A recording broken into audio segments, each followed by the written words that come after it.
Bersama Markas Besar Polri membentuk Korps Pemberantasan Tindak Pidana Korupsi setelah kedatangan 44 ex-pegawai KPK. Nah, di Polri, 44 ex-pegawai KPK itu akan dilebur dengan tenaga internal kepolisian. Untuk membahas lebih dalam tentang hal tersebut, kita akan berdialog dengan Ketua Harian Kompolnas, Benny Mamoto. Pak Benny, selamat sore. Selamat sore. Baik, Pak Benny, bagaimana Anda melihat pembentukan Korps Pemberantasan Tindak Pidana Korupsi yang kemudian dibentuk Kapolri ini setelah 44 ex-pegawai KPK bergabung ke Polri? Ya, rencana ini tentunya sudah dipersiapkan jauh hari ya. Bukan hanya karena mau masuknya 44 orang ini, karena memang ada komitmen kuat dari Kapolri untuk bagaimana mengoptimalkan penanganan masalah korupsi. Dan kita semua tahu bahwa banyak anggota Polri yang dulu tugas di KPK sekarang sudah kembali ke Polri. Ini adalah potensi yang sangat besar. Dari sisi kompetensi mereka sudah berpengalaman, khususnya dalam hal penanganan masalah korupsi selama bertugas di KPK.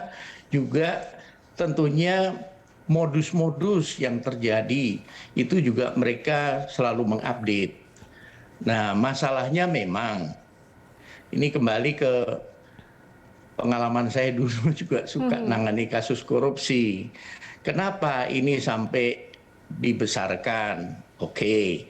Kenapa mesti direct ke Kapolri? Karena Kortas Tipikor ini dibawa Kapolri langsung sama dengan Densus 88. Nah, pengalaman saya dulu memang potensial untuk intervensi bisa datang dari mana saja. Dengan kendali langsung dari Bapak Kapolri, ini tentunya akan bisa dijaga intervensi itu bisa masuk. Jadi kalau anggota penyidik bisa secara independen kemudian menangani dengan maksimal berdasarkan pengalamannya, saya yakin hasilnya akan sangat signifikan. Nah, kemudian juga menyangkut masalah dukungan anggaran, tentunya juga perlu dipenuhi sesuai dengan kebutuhan. Jadi kalau KPK indeksnya tinggi ya dari sisi dana operasi, tentunya Kortas ini juga nantinya juga harus menyesuaikan. Kalau dari sisi peralatan, dari sisi SDM, saya rasa cukup mumpuni lah. Pak Benny, artinya ini sudah disiapkan sejak jauh-jauh hari, kemudian 44 ex-pegawai KPK bergabung kembali. Ada yang kemudian dari Polri, kemudian ke KPK, kembali lagi ke Polri seperti itu. Tapi kalau berbicara soal kultur, Pak Benny, ini kan ada sedikit perbedaan begitu ya antara kinerja atau kerja dari KPK, kemudian juga kerja dari Polri. Mungkin yang memang sudah terbiasa dengan Polri, kerja Polri seperti itu bisa dengan cepat kemudian membaur seperti itu atau melaksanakan sesuai dengan kultur. Tapi bagaimana kemudian memastikan kalau 44 ex-pegawai KPK ini dapat bekerja secara optimal dengan kultur yang mungkin bisa dikatakan sudah berbeda saat ini? Ya, tentunya ada proses adaptasi dan sekarang ini kan setelah dilantik kan dilanjutkan dengan pembekalan-pembekalan. Itulah proses untuk mereka adaptasi dengan bagaimana ketentuan aturan yang berlaku di Polri. Misalkan soal kode etik, soal disiplin yang berlaku di Polri. Mereka yang harus menyesuaikan. Kemudian juga bagaimana aturan tentang ASN. Polri ini juga mereka harus tunduk pada aturan yang ada. Jadi tidak seperti ketika waktu masih di KPK, kemudian membuat wadah sendiri, kemudian demo dan sebagainya. Tentunya ini ada aturan sendiri di kalangan Polri.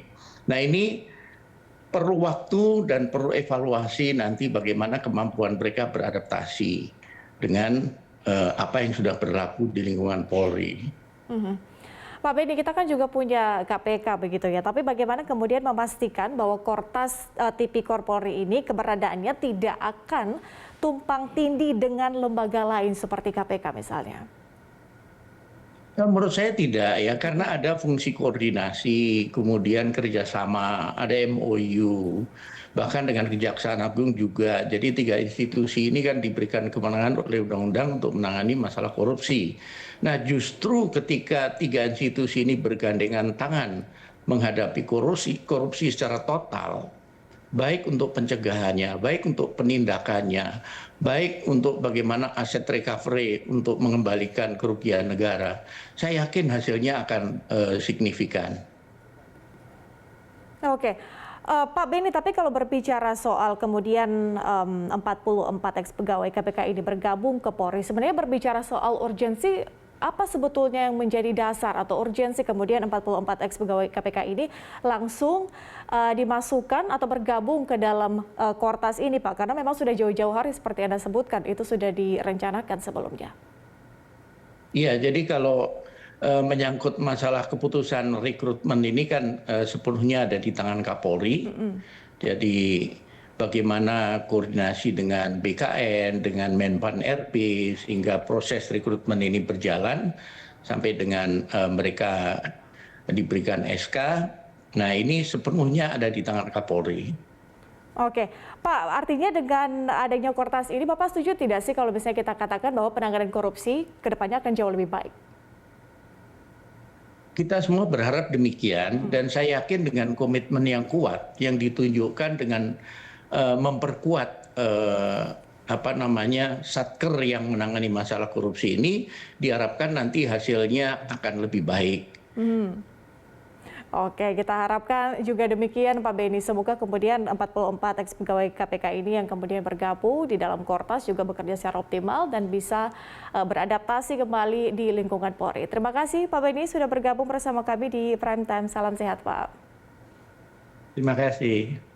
Pemirsa, demikian dialog kami bersama dengan Ketua Pelaksana Harian Kompolnas, Beni Mamoto, tentang bergabungnya 44 ex pegawai KPK ke dalam Polri dan pembentukan Kortas.